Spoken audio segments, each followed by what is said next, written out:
Welcome to नाने classes. दोस्तों, नाने क्लासेस के यूट्यूब चैनल पे आपका स्वागत है। आज राजस्थान जीके की क्लास में 50 प्रश्नों की इस क्लास में 150 नंबर क्लास, हमारी ऐतिहासिक 150 नंबर में क्लास है। हमारे सवाल आपके जवाब से बेहतरीन क्वेश्चन आपको मिलने जा रहे हैं। निरंतर अध्ययन कीजिए, परीक्षाओं में सबसे ज्यादा रिपीट होने वाले प्रश्न, क्योंकि रीट के अंदर Rajasthan second grade, first grade, college lecturer, RAS, हर प्रकार की भर्ती में आपको ये क्लास बड़ी फायदेमंद होगी। तो 9 बजे रोज क्लास मिलती है, नहीं मिलती तो आपको सूचना मिलती जरूर है।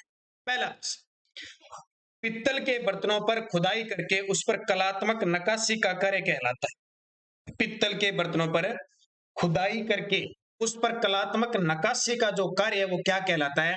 वो मुरादाबादी का कार्य कहलाता है। क्या कहलाता है? मुरादाबादी का कार्य कहलाता है। जयपुर की लाख कला, जयपुर की लाख कला सर्वाधिक फली फूली, ठीक है। लाख कला कहां की प्रसिद्ध है? जयपुर की। किस शासक के समय सर्वाधिक फली फूली थी, यानी सबसे ज्यादा विकास हुआ था? तो उस समय शासक थे जयपुर के महाराजा राम सिंह द्वितीय के समय। महाराजा राम सिंह द्वितीय का नाम हमेशा याद रहता है, क्योंकि 1857 की क्रांति के समय 18 इसने जयपुर की तरफ से तन मन धन से सहायता की थी, और इसी के प्रयासों से जयपुर की जनता ने भी अंग्रेजों का सहयोग किया था। ये सबसे बड़ी बात है। तो ये राम सिंह द्वितीय याद रहता है, अच्छे तरीके से पढ़ना। मिर्जा राजा जयसिंह जब भी नाम आए आपको याद रखना है, नाहरगढ़ दुर्ग का निर्माण इसके समय हुआ है, सॉरी, जयगढ़ दुर्ग का निर्माण इसके समय में हुआ था। इसके समय में बिहारी कवि था। स्वाई माधो सिंह प्रथम के समय की बात करें तो इसने स्वाई माधोपुर शहर बसाया था, शीला माता का मंदिर का निर्माण करवाया था। और महाराजा मान सिंह प्रथम की बात कर लो तो ये 1562 में इसने अकबर की दीनता स्वीकार की थी, और इसके काल में ही ब्लू पोट्री का आगमन हुआ था। ये आपके लिए वैसे इंपॉर्टेंट है। तीसरा, ऊंट की खाल के कूपों पर सोने या चांदी से कलात्मक चित्रण व नक्काशी क्या कहलाती है? अब नाम आ जाए ऊंट की खाल, और ऊंट की खाल में तो उस्ता कला सब जानते हो, उस्ता कला कह दो, या इसको कहते हैं मुनवत्ती कला, मुनवत्ती कार्य कहा जाता है। जब उस्ता कला का नाम आए तो कहाँ का प्रसिद्ध है? बीकानेर की उस्ता कला। ये ऐसे उस्ताद थे, ऐसे परिपूर्ण थे कि चित्रकला में नीचे नाम, चित्र, तिथि अंकित करते थे। तो ये बीकानेर की प्रसिद्ध है। सिंपल सा प्रश्न आता ही आता है। मलीर प्रिंट कहाँ की प्रसिद्ध है? ये प्रश्न आपको फिक्स मिलेंगे। खेवा कला कहाँ की प्रसिद्ध है? बाड़मेर की। मलीर प्रिंट, अजरक प्रिंट कहाँ के हैं? ये फिक्स सिद्ध जिला पूछा जाता है और कुछ नहीं पूछा जाता। तो मलीर प्रिंट, अजरक प्रिंट कहाँ की प्रसिद्ध है? बाड़मेर की प्रसिद्ध है। कई क्वेश्चन सिंपल भी है, जिनका पूरा तथ्य नहीं होता। कई प्रश्न होते हैं इनका तथ्य कोई जरूरी नहीं है हर एक चीज का प्रश्न, क्योंकि 50 क्वेश्चन देने आपको 30 मिनट में, ये टारगेट रहता है। फल उत्पादन की दृष्टि से राज्य का प्रमुख जिला कौन सा है? फलों की टोकरी, फलों की टोकरी किसको कहते हैं? ये प्रश्न कहां काम आएंगे? रीट के जो विद्यार्थी है, चाहे फर्स्ट लेवल सेकंड लेवल, आपने देखा होगा रीट फर्स्ट लेवल के अंदर पहले 45 प्रश्न अलग है, फिर 45 प्रश्न अलग है, उसमें लिखा हुआ है राजस्थान सामान्य ज्ञान, वैसे प्रश्न है। तो फल उत्पादन वही रीट लेवल सेकंड में लिखा हुआ है। फल उत्पादन गंगानगर को कहते हैं फलों की टोकरी, किन्नू मंडी भी कहते हैं। चित्तौड़गढ़ में भी खूब सेम, आम वगैरह होते हैं, लेकिन हर प्रकार के श्री गंगानगर, अन्न का भंडार श्री गंगानगर को कहते हैं। झालावाड़ को राजस्थान का नागपुर कहते हैं। संतरे उत्पादन बहुत होते हैं। तो अलग अलग अपने जो 33 जिले हैं उनकी अलग अलग विशेषता, इसलिए तो राजस्थान को रंगीलो राजस्थान कहते हैं। अलवर में खो दरीबा के निकट पहाड़ियों के पास स्थित है। ये दरीबा यानी खो दरीबा, खो दरीबा की खान है, वो किसके लिए प्रसिद्ध है? सब जानते हो, खेतड़ी, झुंझुनू, खो दरीबा, ये सारी तांबे के लिए प्रसिद्ध है। और हम सभ्यता में बात करें तो हम ताम्र नगरी किसको कहते हैं? आहड़ सभ्यता को कहते हैं। जबकि ताम्र सभ्यता की जननी किसको कहते हैं? वो कहते हैं हम इसको गणेश्वर सभ्यता। टंगस्टन की खाने डेगाना नागौर में प्रसिद्ध है। अब्रक की खानों के लिए कौन सा प्रसिद्ध है? भीलवाड़ा प्रसिद्ध है। लोहे अशक की खाने मोरिचा बानोला जो जयपुर में है, सबसे ज्यादा जयपुर की खानों से लोहा निकलता है। तो ये खनिज से संबंधित इंपॉर्टेंट खाने याद रखनी। बरखान का क्या तात्पर्य है? बड़ा सिंपल सा प्रश्न आता है कई बार पेपर में। पश्चिमी राजस्थान में ये बालू का स्तूप है, अर्धचंद्राकार रेतीले टीले हैं। अर्धचंद्राकार का मतलब जैसे ये बड़ा टीला है, ठीक है। होता क्या है कि ये मान लो टीला है, ये टीला है, इधर से हवाएं आएगी तो वो क्या करेगी, यहां से हवाएं उठा उठा के ऊपर ले जाती जाएगी, ऐसे ऐसे ऊपर ले जाती जाएगी, ऊपर ले जाती जाएगी, ऊपर ले जाती जाएगी, ऐसे ले जाती जाएगी, ले जाती जाएगी, ले जाती जाएगी, और ये अर्धचंद्राकार रूप ले लेता है। और खास करके बरखान प्रकार के ना शेखावटी क्षेत्र में भी खूब मिलते हैं। और सारे बालू का पूछे ना आपको, बालू का स्तूप सभी प्रकार के, वो सारे प्रकार के हैं, वो सारे के सारे काम मिलते हैं जोधपुर में। राजस्थान के करौली जिले में की जाने वाली पान की खेती को स्थानीय रूप में क्या कहते हैं?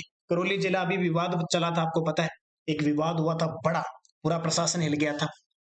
करौली जिला अभी भी विवादों में चल रहा है, तो करौली जिले को याद रखें। पान की खेती की जाती है, उसे स्थानीय रूप में क्या कहते हैं, तो उसे कहते हैं बजेंडा। ध्यान रखना, बजेंडा कहते हैं, फजेंडा नहीं कहते।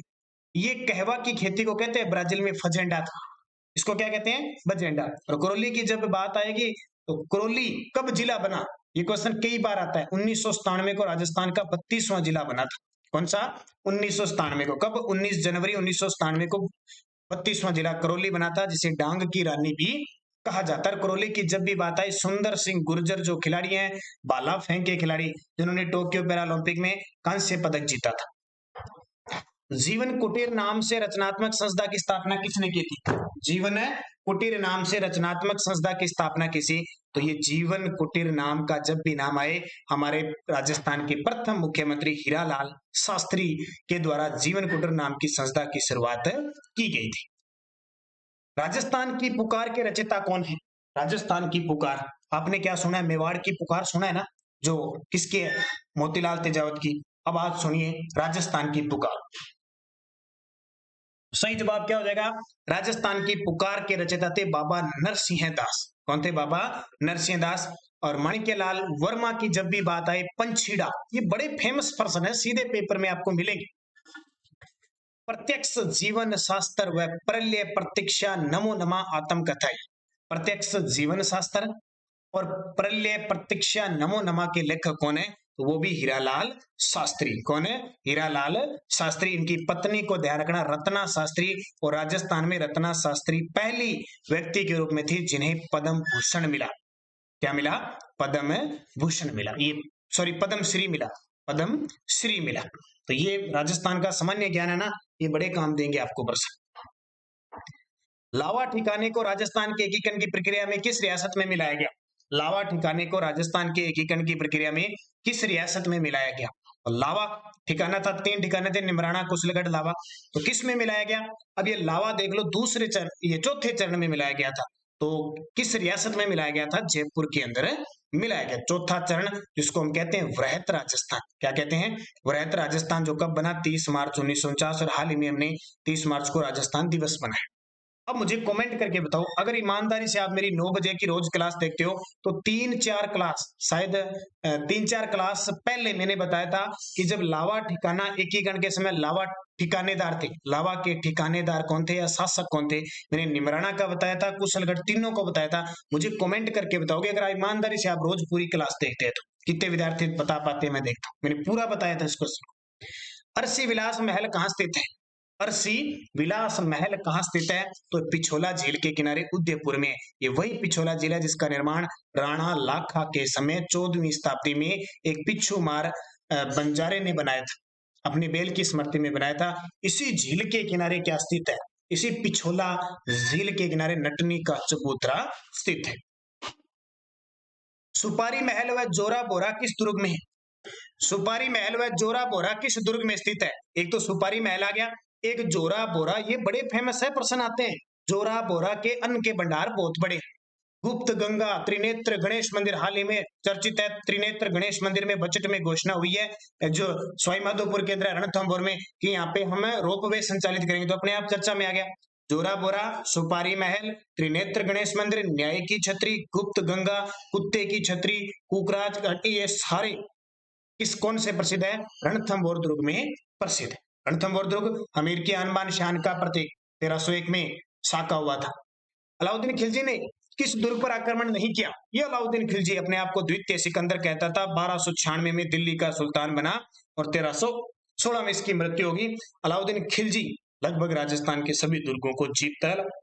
खिलजी, इसका दरबारी कवि था अमीर खुसरो, और इसने राजस्थान में दुर्ग जीते, मैं आपको बता देता हूँ। 1301 में रणथंभौर, 1303 में चित्तौड़गढ़, 1308 में सिवाना दुर्ग, और 1311 में कौन सा जीता, जालोर दुर्ग। तो सिवाना भी इसने 1308 में जीता, रणथंभौर इसने 1301 में जीता, चित्तौड़गढ़ इसने 1303 में जीता। तो कौन सा नहीं जीता, कुंभलगढ़ नहीं जीता। लेकिन कुंभलगढ़ को जीता किसने, याद रखना, अकबर के समय शाहबाज खान ने 1578 में इस पर अधिकार किया था। कुंभलगढ़ दुर्ग राजसमंद के अंदर है। हड़ौती क्षेत्र का प्रथम संग्रहालय कहाँ स्थापित किया गया है, हड़ौती क्षेत्र का प्रथम जो संग्रहालय है वो कहाँ स्थापित किया गया है? तो प्रथम संग्रहालय झालावाड़ के अंदर स्थित है। जब झालावाड़ की बात आए तो झालावाड़ का प्राचीन नाम था गागरोन दुर्ग, जो है उसका नाम था मुस्तफाबाद। ये याद रखना। झालावाड़ की जब भी बात करें तो झालावाड़ राजस्थान का कौन सा शहर है? त्रिकोण में बसा हुआ शहर है और मध्य प्रदेश से सर्वाधिक सीमा बनाने वाला है। सरिस्का अभयारण्य की काली घाटी में किस पक्षी का घनत्व पूरे विश्व में सबसे ज्यादा है? ये सरिस्का अभयारण्य हाल ही में चर्चा में था, अभी अलवर में है। आग लगने के कारण चर्चा में था, काफी जगह आग लग गई थी। वहां पे एक काली घाटी है, उसमें बहुत सारे पक्षी, उनका घनत्व बहुत ज्यादा, जो पूरे विश्व में चर्चा में रहता है वो मोर। कौन सा? मोर। सांगवान के वनों का राज्य का एकमात्र अभयारण्य कौन सा है? अब ये सांगवान के वन, इतना याद रखना कि दक्षिण राजस्थान के अंदर सांगवान के वन सर्वाधिक है। और बात करें सांगवान के वनों की तो हम सबसे ज्यादा हम पढ़ते हैं कि हिमालय के बाद सबसे ज्यादा औषधीय जड़ी बूटी सीता माता अभयारण्य में है, जो कहां पे? चित्तौड़गढ़ और प्रतापगढ़ में फैला हुआ है, जो उड़न गिरहरी के लिए प्रसिद्ध है। निम्न में से कौन सी नदी अरब सागर में गिरती है? निम्न में से कौन सी नदी अरब सागर में गिरती है? तो नदियों का पता होना चाहिए। चंबल तो यमुना में मिलकर, गंगा में मिलकर अब बंगाल की खाड़ी में जाती है। बनास चंबल में मिलती है। और खारी, ये खारी कई प्रकार की आंतरिक प्रवाह की भी है, अरब सागर में जाने वाली भी है लूनी के साथ मिलकर, और बनास के साथ मिलकर बंगाल की खाड़ी में जाती है। लेकिन अगर ऑप्शन यहाँ माही नहीं होता तो हो सकता खारी उत्तर हो सकता था, लेकिन माही तो श्योर हमें पता है कि डूंगरपुर बांसवाड़ा में बहकर गुजरात में जाकर अरब सागर की खाड़ी में गिरती है। तो उत्तर क्या हो जाएगा? माही। 2.5 दिन का झोंपड़े का निर्माण किसके द्वारा करवाया गया? 2.5 दिन का झोंपड़ा किसने बनवाया था? सबसे पहले यहाँ पे संस्कृत पाठशाला का निर्माण करवाया था विग्रह राज चतुर्थ ने, जिसको विसल देव कहते हैं। इसको तोड़वाकर मोहम्मद गोरी के गुलाम कुतुबुद्दीन ऐबक ने 2.5 दिन का झोंपड़ा बनवाया था, जो 16 खंभों पर बना हुआ है। ये राजस्थान की पहली मस्जिद भी कही जाती है। इसका डिजाइन करता था अबू बकर। कौन था? अबू बकर। यहाँ वर्तमान में 2.5 दिन का उर्स लगता है संत पंजाब शाख। 2.5 दिन का झोपड़ा कुतुबुद्दीन ऐबक, राजस्थान की प्रथम मस्जिद कही जाती है, 16 खंभों पर है। विग्रह राज चतुर्थ ने जहां पाठशाला बनाई थी, संस्कृत पाठशाला, उसको तोड़वा। राज्य में बकरी विकास केंद्र कहां स्थापित किया गया है? बकरी विकास केंद्र कहां स्थापित किया गया है? तो ये रामसर जयपुर केंद्र, सॉरी अजमेर केंद्र, रामसर अजमेर में राज्य बकरी विकास केंद्र स्थापित किया गया। बस्सी जयपुर में राजस्थान का पहला सीमन बैंक स्थापित, और अविका नगर टोंक में भेड़ प्रशिक्षण केंद्र है। देशनोक बीकानेर में करणी माता का मंदिर है। राजस्थान में इंडियन मेरिनो भेड़ की कौन सी नस्ल कहलाती है? अब आपको पता ही है कि जो इंडियन मेरिनो का मतलब है भेड़ की नस्ल है मेरिनो। मेरिनो राजस्थान में कौन सी है? भारत की कौन सी? चोकला, जो कहां पाई जाती है? शेखावटी में पाई जाती है। चोकला भेड़ को भारत की मेरिनो कहते हैं। मेरिनो वास्तव में ऊन देने वाली सर्वाधिक है, और ऑस्ट्रेलिया के अंदर प्रजाति पाई जाती है। राज्य में भैंस की एक ही नस्ल प्रसिद्ध है, वह कौन सी है? राज्य में एक भैंस की नस्ल ही नहीं है, एक नस्ल प्रसिद्ध है, वो कौन सी? देखो, नागौरी तो बेल है, गाय की होगी। थार पारकर भी गाय होगी। कांकरेज है, वो भी गाय की होगी। तो बच गई कौन सी? मुर्रा। ये प्रश्न ऐसे सिंपल ही आता है, अभी हाईकोर्ट में देखा होगा आप। निम्न में से कौन सी भैंस की गाय की नस्ल नहीं है? अलग से आ गया। या कौन सी भैंस की नस्ल है? ऐसे मिलेगा प्रश्न, आपको सिंपल मिलेगा। राजस्थान में कौन सा पशु सर्वाधिक संख्या में पाया जाता है? तो अगर जनगणना 20 में देख लो, 19 में कह दो, तो सबसे ज्यादा अपने राजस्थान में बकरी पाई जाती है। पूरे भारत के अंदर देखिए सबसे ज्यादा पशुधन कहां पाया जाता है? यूपी में। 2 नंबर पे राजस्थान आता है। लेकिन जैसे बकरी है अपने राजस्थान में सर्वाधिक, ऊंट है सर्वाधिक राजस्थान। और राजस्थान में पूरे पशुधन की बात करें तो सबसे ज्यादा कहां पे है? बाड़मेर में। पशुधन घनत्व राजसमंद में। सबसे कम पशुधन घनत्व धौलपुर में। सबसे कम पशु धौलपुर में। ऐसे ये प्रक्रिया याद रखें। नागपाड़ कहां है? अब अगर किसी को पता होगा कि नाग की पहाड़ी से लूणी नदी निकलती है, अब वो लूणी नदी कहां से निकलती है? अजमेर के नाग पहाड़ और पुष्कर के पास है, वहां से गोविंदगढ़ के पास से निकलती है। तो वो नाग पहाड़ हो गया, नाग पहाड़ी भी है वहां पे। बालू के टीले जो हवा के साथ अपना स्थान बदलते हैं, क्या कहलाते हैं? ये बालू का टीला हो गया। हवा चली, यहाँ से रेत उड़कर यहाँ टीला बन गया, यहाँ से रेत उड़ी यहाँ टीला बन गया, ऐसे बनते हैं। उनको पश्चिमी राजस्थान की एक शब्दावली के रूप में कहते हैं दरियन। क्या है? और ये दोहरे किसको कहते हैं? ये सारे बने हुए दोहरे हैं, दोहरे हैं। और जनवरी के आसपास यहाँ पे उत्तरी राजस्थान में, उत्तरी भारत में बारिश होती है पश्चिमी विक्षोभों से, उसे कहते हैं मावठ। और अब चल रही है पश्चिमी राजस्थान में लू। क्या चल रही है? लू। कुंभलगढ़ व गोगुंदा के मध्य पठार किस नाम से जाना जाते हैं? ये इतना फेमस एग्जामिनर का प्रश्न है कि आता ही आता है। तो कुंभलगढ़ और गोगुंदा के मध्य पठार है वो बोराट का पठार है। कौन सा? बोराट का। अरावली पर्वतमाला की कुल लंबाई कितनी है? देखो यहाँ से पालनपुर गुजरात से लेकर और रायसीना दिल्ली तक, बीच में राजस्थान आ जाता है, हरियाणा आ जाता है, ये टोटल 692 किलोमीटर है। तो 692 किलोमीटर उत्तर हो गया। राजस्थान में कितनी है? 550 किलोमीटर, यानी टोटल लगभग 100, लगभग टोटल का 80%।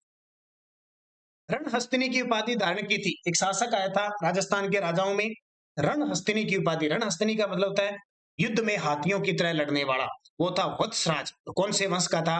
प्रतिहार वंश का था वत्सराज, जिसने रणहस्तिनी की उपाधि दी थी। मीर भोज, जिसके समय में अरब यात्री सुलेमान आया था और सुलेमान ने भारत को काफिरों का देश कहा था। नागभट्ट प्रथम वीर नारायण की उपाधि प्राप्त की थी। महेंद्र पाल प्रथम के काल में राजशेखर कवि थे। तोरावटी क्षेत्र किस जिले से संबंधित है? बड़ा ही सिंपल प्रश्न है, 5-7 तो सिंपल आएंगे। तोरावटी सीकर है, सीकर में कांतले नदी है, उसके प्रवाह क्षेत्र को तोरावटी कहते हैं। राजस्थान में स्थापत्य कला का सर्वाधिक विकास किसके शासनकाल में हुआ था? राजस्थान में स्थापत्य कला का विकास और स्थापत्य कला का जनक राजस्थान इतिहास का युग पुरुष अभिनव भट्टाचार्य, हिंदू सुल्तान जिसको कहते हैं, जिसने विजय स्तंभ बनाया था, जिसने सारंगपुर का युद्ध लड़ा था, जिसकी हत्या उसके पुत्र उद्दा ने कटारगढ़ में 1468 में कर दी थी। इतनी सारे हिंट दे दिए। कुंभा, कौन सा? कुंभा। जन्म 1423 में, गद्दी पर बैठा 1433 में, मृत्यु इसकी 1468 में। कालबेलिया स्त्रियों द्वारा भीख मांगते समय किया जाने वाला लोक नृत्य कौन सा है? कालबेलिया जाति की जो स्त्रियां भीख मांगती है, देखो कालबेलिया जाति 4 प्रकार के नृत्य करती है, उसका सूत्र याद रखना। एक तो पहले याद रखना, प्रश्न आता है कालबेलिया कौन सा? उंगी बजाते हैं लगभग। कालबेलिया सांप पकड़ते हैं, तो कालबेलिया सांप पकड़ते हैं तो सूत्र आ जाएगा सांप बाई। इतना तो याद रख लोगे। सांप बाई का मतलब होता है इनके 4 नृत्य है, शंकरिया, पणिहारी, बागड़िया, इंडोड़ी, 4 नृत्य है। इनमें से भीख मांगते समय करते हैं बागड़िया। कौन सा? बागड़िया। राज्य के ऐसे 2 जिले जिनका क्षेत्र 2 भागों में बंटा हुआ है, सारे जानते हो, बहुत अच्छे तरीके से आपने पढ़ रखा है। 2 जिलों में बंटा हुआ है। देखो चित्तौड़गढ़ का भाग है टोडगढ़, अजमेर का भाग है टोडगढ़, चित्तौड़गढ़ का भाग है रावतभाटा भैंसरोडगढ़ वाला। तो उत्तर ये हो जाएगा। ये तो हो ही नहीं सकता। ये देखो, ये भीलवाड़ा कट गया, ये राजसमंद कट गया, ये अलवर जयपुर कट गया। ऐसे प्रश्न आगे। अगला देखिए सिंपल सा प्रश्न, पीपा जी की छतरी कहाँ स्थित है? पीपा जी की छतरी गागरोन दुर्ग में। पीपा जी का मंदिर समदड़ी बाड़मेर में। पीपा जी की गुफा टोडा राय सिंह या टोडा भीम टोंक में। सीताबाड़ी का मेला 12 संबंधित है। अब 12 में सीताबाड़ी में लगता है, अब की बार रीट लेवल फर्स्ट में ये क्वेश्चन आया था, किस जनजाति से संबंधित है? तो पहले देखो ये सहरिया कहाँ रहती है? 12 में। ग्रासिया कहाँ रहती है? सिरोही में। भील सबसे ज्यादा दक्षिणी राजस्थान में, खास करके उदयपुर, डूंगरपुर, बांसवाड़ा, इधर मीणा, जयपुर, दौसा में। तो देखो सहरिया जनजाति 12 में रहती है, उनका मेला सीताबाड़ी का मेला, जिनका कुंभ भी कहते हैं। राजस्थान में मानसून का सर्वप्रथम प्रवेश किन जिलों से होता है? अभी देखो ग्रीष्म ऋतु चल रही है, जल्द ही अभी वर्षा ऋतु आएगी, मानसून आएगा। अब देख लेना, पहले तो थोड़ा लॉजिक वैसे लगाया करो, मानसून सबसे पहले किस जिले में प्रवेश करता है, आपको न्यूज में कहीं मिल जाएगा। अब मैं सबसे पहले देखता हूँ, इधर गंगानगर वाली कहानी तो आएगी नहीं, तो गंगानगर तो उत्तर में आ गया, पहुंचता ही नहीं। इधर ये कोटा बूंदी ये भी गया, अलवर भरतपुर गया, उत्तर आ जाएगा बांसवाड़ा। अपने राजस्थान में सबसे पहले प्रवेश करता है बांसवाड़ा में। इधर वाला तो अरब सागर वाला और बंगाल की खाड़ी वाला सबसे पहले प्रवेश करता है झालावाड़ में। बांसवाड़ा, झालावाड़, डूंगरपुर। किस देवी ने हाकड़ा नदी को चुल्लू में भरकर जमीन पर सोख लिया था? किस देवी ने हाकड़ा नदी को चुल्लू भरकर जमीन में सोख लिया था? हथेली पर सोख लिया, जमीन में सोख लिया था, तो वो कौन सी देवी थी? आवड़ माता थी। कौन सी? आवड़ माता। किस जनजाति में पुरुष और स्त्रियां समान रूप से शराब पीती है? ये देखिए प्रश्न क्या है, बड़ा ही शानदार, नजारेदार है और इंटरेस्टदार और मनोरंजक दायिका। देखो, किस जनजाति में पुरुष और स्त्रियां समान रूप से शराब पीती है? देखो, पुरुष तो पीते अमूमन लगभग सभी जातियों में पीते हैं, कोई नहीं पीते अलग बात है। पुरुष का तो शौक निराला अलग है, लेकिन कुछ ऐसी भी है स्त्रियां भी शराब पीती है, उनके साथ साथ पीती है। शाम को पुरुष पी के आता है तो स्त्रियां कहती है हम भी पियेंगे, हमारे लिए भी बोतल लेके आओ। तो पुरुष के लिए बड़ी समस्या होती है, एक बोतल महिला के लिए, एक खुद के लिए, एक अपनी पत्नी के लिए, फिर अच्छे अच्छे से घर पे नजारेदार कुर्सियों पर बैठकर स्टूल लेकर सलाद के रूप में सारा, ये पुरुषों की बड़ी समस्या होती है। एक बोतल के साथ एक बोतल और लानी पड़ती। स्त्रियां कहती है भी लाओ, या तो आप ही मत पियो या फिर हमें भी पिलाओ, पूरा दोनों में नशा हो जाता है। तो पुरुष और स्त्रियां समान रूप से पीती है, वो कथौड़ी में, ये कथौड़ी उदयपुर साइड रहती है और पिछले बजट में इनके लिए 200 दिन का रोजगार भी किया था सरकार ने, कथौड़ी खेरवार सहरिया के लिए। भीलवाड़ा जिले में शाहपुरा के निकट मानसी नदी पर कौन सा बांध बनाया गया? शाहपुरा मानसी नदी पर आडवान बांध बनाया गया। ब्रह्मा जी का मंदिर कहाँ स्थित है? सारे जानते हो ब्रह्मा जी के मंदिर कहाँ स्थित नहीं है, या नहीं लिखना था। ब्रह्मा जी का मंदिर कहाँ स्थित नहीं, देखो चींच बांसवाड़ा में है, असोदरा बाड़मेर में, पुष्कर अजमेर में, 3 मंदिर है। एक जालोर में भी ब्रह्मा जी का मंदिर है, एक नागौर में भी मंदिर है, वैसे 5 मंदिर है। तो ये अजमेर आ गया। का ब्रह्मा जी का मंदिर कहाँ स्थित है, ये भी ऑप्शन आ गया। थोड़ी समस्या हो गई, नहीं है, थोड़ा सा इसमें चेंजिंग करना पड़ेगा। देखो अजमेर पुष्कर के अंदर ही है, जैसे पुष्कर असोत्रा छींच तीनों आगे, तो अजमेर उत्तर हो जाएगा। वैसे 3 ऑप्शन में है, इस क्वेश्चन को काट दो, मैं सीधा बताता हूँ। छींच बांसवाड़ा, असोत्रा बाड़मेर, पुष्कर अजमेर, और एक नागौर में, एक जालौर में, 5 है। अब अजमेर में, वैसे अजमेर में पुष्कर आ गया तो ऑप्शन के हिसाब से ये हो जाएगा, अगर नहीं कहेंगे तो। ठीक है, अगला, राजस्थान में ऊनी कंबल और नमदे बनाने का प्रमुख केंद्र कहाँ पे है? ऊनी कंबल और नमदे बनाने का जो प्रमुख केंद्र है वो बीकानेर है। कहाँ पे? बीकानेर। अकेले नमदे आ जाए तो टोंक की है। अष्टधातु की शारदा नामक तोप किस किले में स्थित है? अष्टधातु 8 धातुओं से निर्मित शारदा नामक तोप है, खंडार दुर्ग के अंदर स्थित है। दासी मत का संबंध किससे है? एक दासी संप्रदाय चलाया था, किसने? मीराबाई ने, क्योंकि मीरा के गुरु कौन थे? संत रैदास, उनके नाम पे इन्होंने चलाया था। ये सहजोबाई, ये किस संप्रदाय से संबंधित है? ये चरणदासी संप्रदाय से संबंधित है। गौरीबाई, जिसे मारवाड़ की, राजस्थान बागड़ की मीरा भी कहते हैं, गौरी देवी बाई या, ठीक है। दयाबाई, सहजोबाई दोनों। राजस्थान का ग्रामीण बिश्नोई संप्रदाय किस लोक देवता का अनुयायी है? तो सारे जानते हैं ऐसा, लेकिन फिर भी एग्जामिनर क्वेश्चन देता है, जाम्बोजी, जाम्बो जी। पंचमहल कहाँ स्थित है? एक तो पंचमहल है गुजरात के अंदर, दूसरा कहाँ पे है? तो एक ध्यान रखना, पंचमहल है विराट, जयपुर के अंदर है। संग्रिया संग्रहालय की स्थापना किसने की थी? ये संग्रिया हनुमानगढ़ वाले, आपका जो संग्रिया है ना, उस संग्रहालय की स्थापना किसने की थी? आपको तो पता होगा जितने भी देख रहे हो, स्वामी केशवानंद जी ने। ये वही स्वामी केशवानंद जी जिनके नाम पर बीकानेर में प्रथम कृषि विश्वविद्यालय। 1554 में चंद्रसेन के विद्रोही होने पर अकबर ने उसे दंड देने के लिए किसे भेजा था? राव चंद्रसेन, मारवाड़ का भूला बिसरा राजा, मारवाड़ का प्रताप विद्रोही हो गया था। ठीक है, अकबर ने लगातार उसके पीछे सेना भेजी थी। 1574 में जब भेजी, वो बीकानेर के शासक राय सिंह को भेजा था। राजस्थान सेवा संघ से राजस्थान केसरी नामक समाचार पत्र का संपादन किसने किया? राजस्थान सेवा संघ ने वर्धा से राजस्थान केसरी नामक समाचार पत्र निकाला था 1919 में, और राजस्थान सेवा संघ की स्थापना भी 1919 को वर्धा महाराष्ट्र से विजय सिंह पथिक के द्वारा की गई थी। हालांकि अगली साल अजमेर से हुआ था। आज का अंतिम प्रश्न, राजस्थान में प्राचीन समय में कौन सी नदी प्रभावित होती थी? राजस्थान में प्राचीन समय में कौन सी नदी प्रवाहित होती थी? तो कौन सी प्रवाहित होती थी, बहती थी? तो पहले सरस्वती थी, जिसका आज थोड़ा थोड़ा अवशेष किसका है? लूनी नदी का अवशेष है। ठीक है, तो ये 50% हो गए।